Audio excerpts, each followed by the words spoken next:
Welcome back to Calhoun Falls. I'm Joe, and I believe this is episode 17.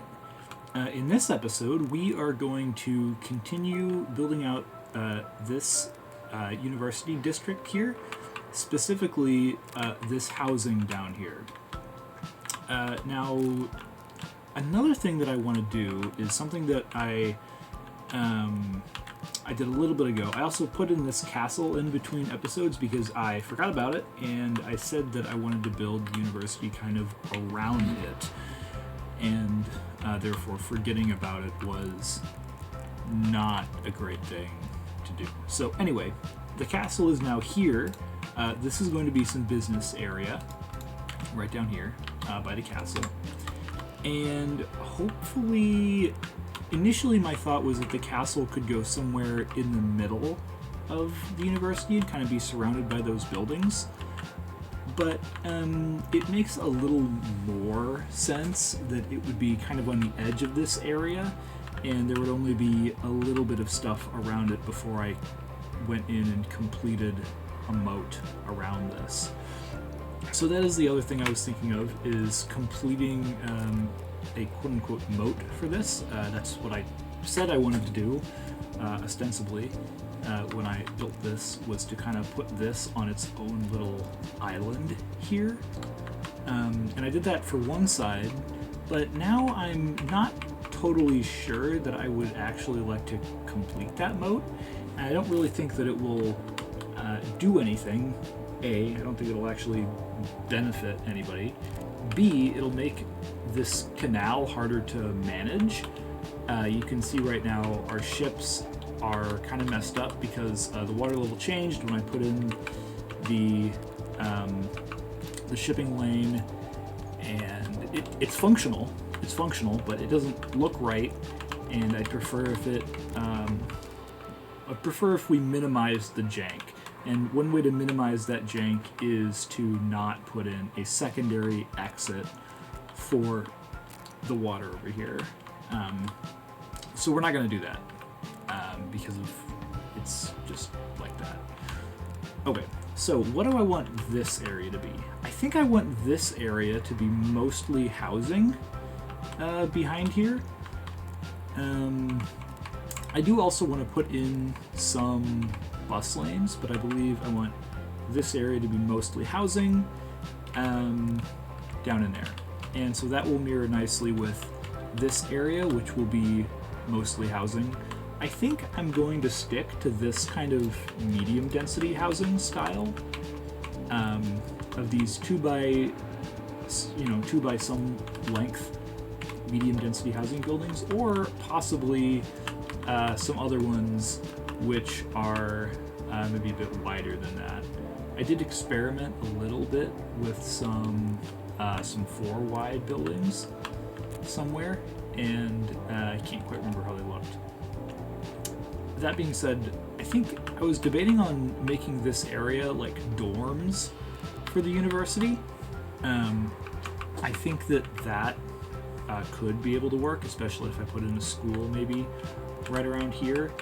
The only thing about that is that those dorms aren't super close to the actual bit of the university. And again, I'm using the term dorms facetiously here. They're not actually dorms, it's just going to be low rent housing.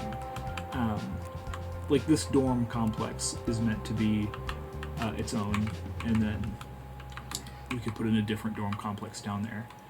So actually, now that I'm looking at these, what is this? A 3 by 5 long mixed use building. I actually think that I really do like how these look. I don't think I've properly seen these before, just up close, but I like how these look.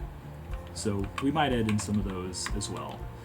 But yeah, I think that this is probably going to be mostly dorms, at least on this inner side, because we have a good bit of space here, and I think that will suit us well for that to be dorms. And this can maybe be some more of those mixed-use buildings.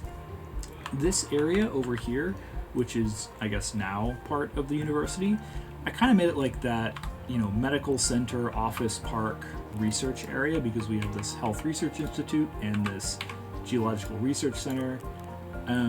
I could also build this early disaster warning system just for aesthetics. I turned off natural disasters in this game, which I don't know if that affects whether I get achievements or not. I don't really believe that it does.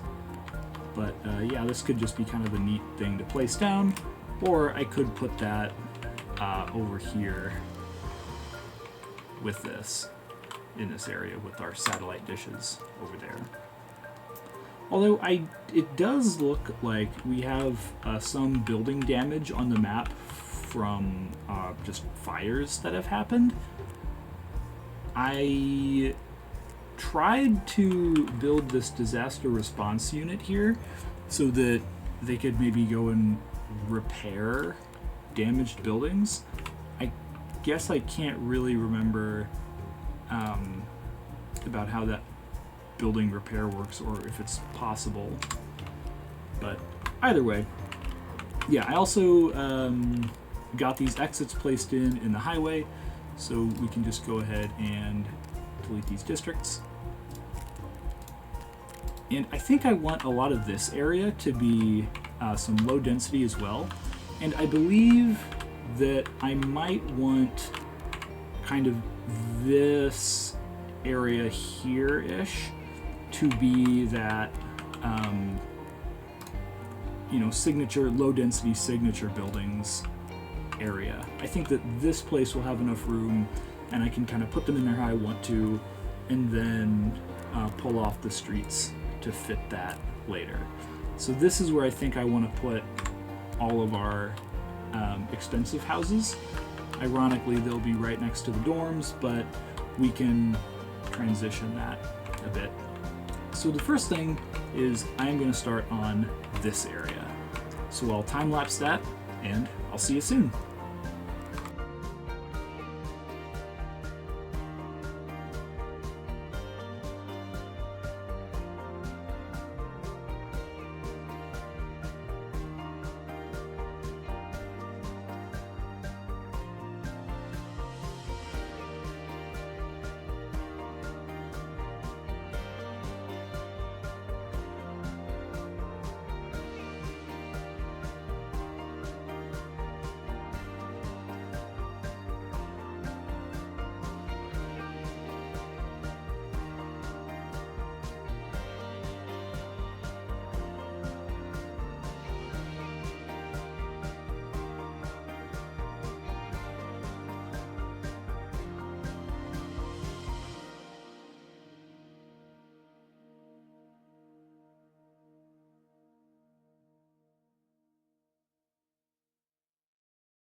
Okay, welcome back to the recording. I just wanted to cut back in here pretty quickly to show a couple things. Number one, this train station is up and running, and a good few amount of people are using it. I have one line that goes to Somerville, which is supposed to be free, and another train line which goes to that airport. So if we can go ahead and take a look at this here, we've got a train, which is a nice green color, coming into our platform. And so that should be very good and copacetic. I made it so that they share a lot of the same tracks, so hopefully that will help it work pretty well. I've got this other lovely light blue train here coming into the airport, and I set up a bunch of the air routes as well. The big problem with the airport is that the trains wait at it for way too long. Like, they don't just pull in, make a stop, and go back out like they do at most other stations. It's always just this big airport station. They just sit there forever. I don't know why, but yeah. So here's our bit of track sharing going on. The train lines only need to connect in this one way because of how I've set up the routes. And you see that? It just kind of stopped at that train station and then just went right on through. And it did not do that at the airport station. Moderately ridiculous. But our train station here is getting some good business. And I believe it should be picking up a lot of people and being able to take them to the airport. So that line hopefully is getting some good use. And we also have a lot of people who are using this facility intermodally, like I was much hoping them to. We have a lot of people who are going here and then going to get on this bus stop and hopefully move into our city. So that is exactly what I put this up for, and I'm very happy that that is working like that, despite that this bus station is a little bit of a walk from the train station, especially in this large street. Now, I also set up this cargo train terminal here to act as the hub for the cargo hub for our downtown region, and especially all of our businesses. And I built it like this, in this very complicated way, with a bunch of dead-end roads, because I learned from over here in our industrial area, where we were having a lot of problems with traffic around that station. So we were having a ton of problems with traffic, and we still kind of are having a few problems with traffic. It appears that, gridlock is sort of starting back up here. But either way, the way that this has to work is that the trucks have to come in here and all go down to one lane, which is a huge bottleneck, go through our terminal here, and then come out this side. So I have, two entrances coming in here, and then two exits going out there. So this is still backed up because of A, this car crash here, and B, this traffic light is doing something that it should not be doing. So traffic here is just totally gridlocked up in Brightwater Creek, our industrial area, and that's not good. And I was trying to fix that a little bit off camera, but I think fixing that would cause me to have to rewire the entire, to redo the roads in the entirety of this district, and that's something that I really don't want to do. I was also considering adding another train terminal or something like that to maybe pick up a little more slack. I also had to add 3 trains to this route because the storage was getting super full here and it wasn't able to actually export the products that we were making. So yeah, that's how that goes. And so I tried to set up this terminal in such a way that it has a direct connection to the highway and a direct connection to the local. So the direct highway connection is these are directly in and out to and from the highway. And I assumed that this can work as an entrance, but I guess I'm not. It can, so that's very good. Yeah, so this is an entrance. This is a highway entrance. This is a highway exit. Or, this is an entrance to the train station from the highway, and this is an exit from the train station to the highway.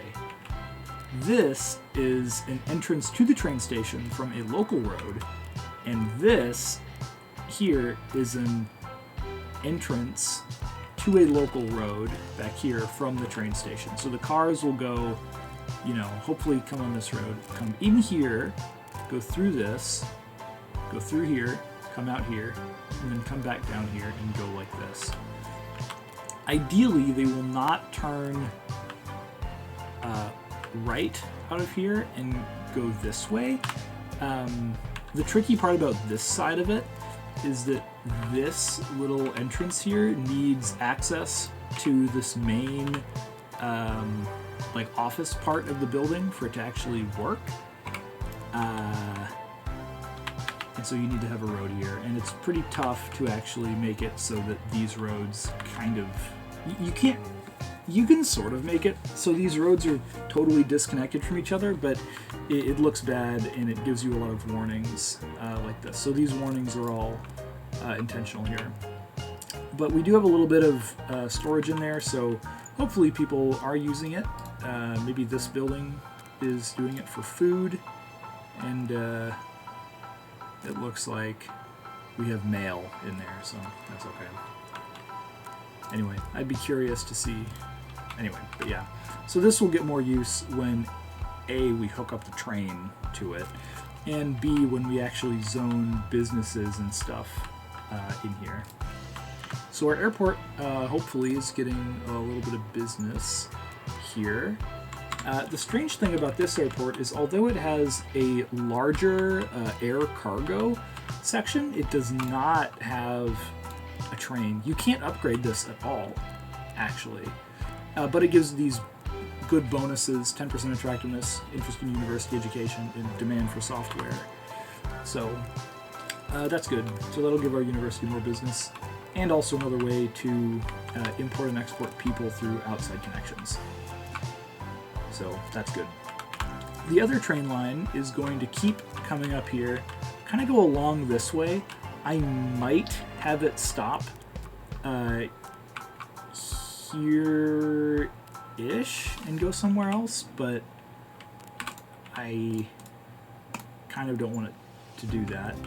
I am definitely going to have it connect up to this, and then connect to here, and then go to this outside connection to Ormsby. So, yeah. I believe that's what's going to happen. So we're going to have the train come over here and go to Ormsby. I think if the people want to actually get from here to here, they can either take the airport, which I did add a little regional jet service that takes you from that international airport over to this airport. So that jet is just landing here, and it looks like we have actually a lot of demand for this route. Yeah, our line usage is at 108%. So I'm actually going to set that to be an airliner, and I'm going to increase that, actually. So, yeah.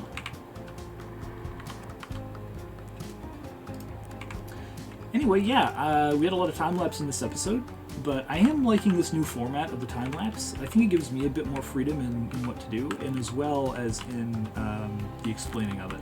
So I think we're probably going to stick with this time-lapse format for the time being. I haven't heard any comments about whether anyone likes it or not, so I'm just going to keep it. Oh, also, the main purpose of this episode, this area is done, and it looks nice. So I think that is great, and I think that is a pretty strong success. So I guess we'll just leave off with a shot of this castle and our university here. So yeah, this was episode 17, I believe, of Calhoun Falls, and I will see you next time. Bye!